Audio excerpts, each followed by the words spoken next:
Hello, I'm David Kernall, owner and general manager of Bulldog Kia, and I'm sitting with Jenny Ingram, who is office manager at Bulldog Kia, and she is a breast cancer survivor. And this month, October, is Breast Cancer Awareness Month, and so we wanted to have an opportunity for Jenny to tell a little bit about her story for breast cancer awareness. So, Jenny, just quick history. How long have you been office manager for Bulldog Kia? Almost 3 years. 3 years? Mm-hmm. And how long, just since we're on the topic, how long have you been in the car business? Almost 39 years. 39 years. So obviously you were in the car business when you had this diagnosis. I was. So tell us about when you were first diagnosed, how that affected you, and what stage did you get diagnosed in? Okay. It was October 1st. How appropriate, huh? 2010. I was diagnosed with HER2 positive breast cancer, and it was stage 2A. Actually, I discovered the lump myself doing a self-exam. And when I went to the doctor, I was so surprised because for more than 20 years, I had had mammograms every year. And I said, why was this not discovered in a mammogram? And their response was, mammograms are not perfect, but at that time in 2010, they were the best detection device that we had. So that's why I can't stress enough doing the self-exam as well as the mammogram. So October 1st, is that when you were told that you have breast cancer? I was. So tell us about how did that impact you? So what was the first thoughts to your mind, and tell us about that. Well, it was just a total shock because I knew people, of course, everybody does, that had cancer, but I always thought you would feel bad or you would have some sign. But until it was September 18th, actually, I found that lump. And then when they told me I had cancer, I was just totally shocked because I never felt bad. I never had any other indication whatsoever than finding the lump. So, been diagnosed, it's a major shock. So you're processing through the shock, and then I'm sure you're given, here's the protocol, here's the process you have to go through. Talk to us about some of the support systems that you had and how those support systems helped you through that process. Well, obviously my husband Jerry is my biggest supporter in anything I do. And I have a lot of praying family and friends. And I depended on that quite a bit. But when we were going to, Jerry and I, he went with, it was a we, not an I. And so when we went to the surgeon on October 1st to get the details of the diagnosis, I was told that there would be somebody there from the medical center. And her name was Lisa Bridges. And the medical center offers a breast cancer patient navigator program. And Lisa was the navigator. She said, don't even worry about taking notes. She said, you and I will meet after Dr. Offorth gets through, and we'll go everything in your terms so that you understand. And she had pamphlets laid out for me for my type of cancer.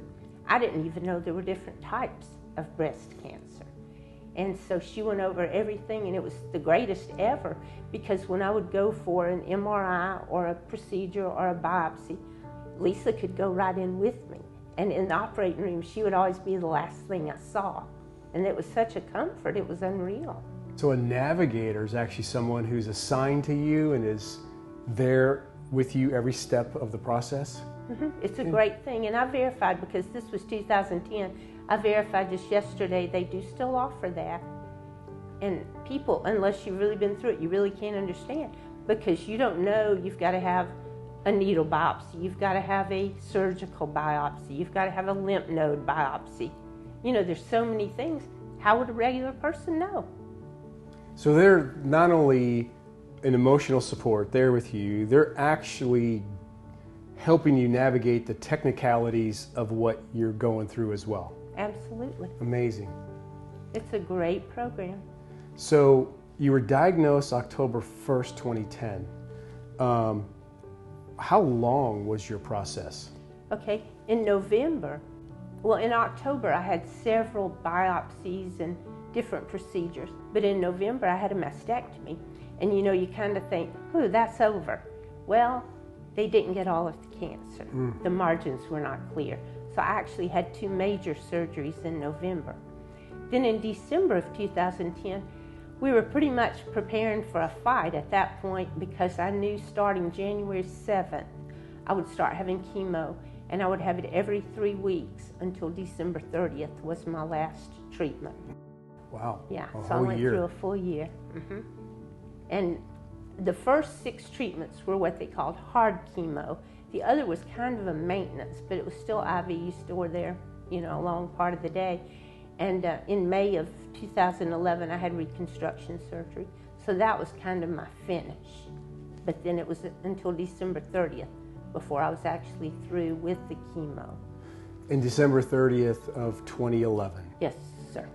So at what point did the doctor declare you cancer-free? When you have the surgery, so in November. Oh, okay. From October 1st, I was a survivor because I had the diagnosis and I was surviving. And then in November, once you have the surgery, you're declared cancer-free. What message would you have to anybody else who, just like you, all of a sudden out of nowhere gets hit with this diagnosis? Well, the most important thing, in my opinion, and I tried really hard, was to stay focused and focused on positive things.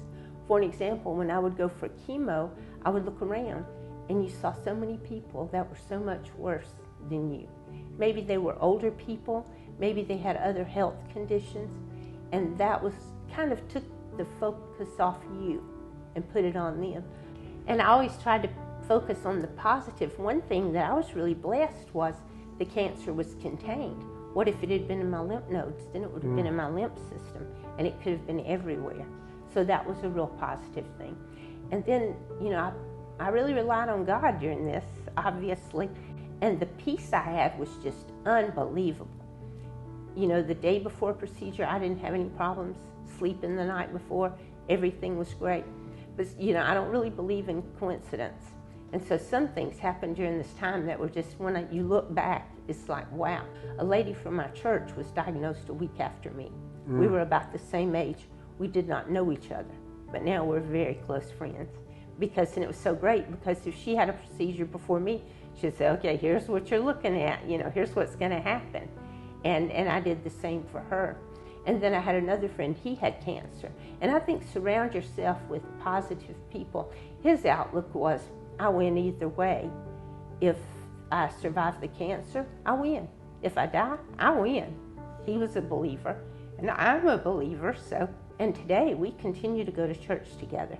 And I just love him to death, because he has had, I would say he's probably had 8 different types of cancer. Oh, wow. He's amazing, though. The strength is amazing.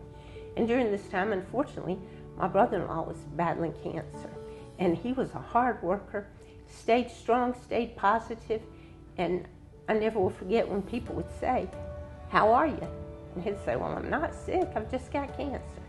But you know, that's really the way it has to be, because you can't focus on it.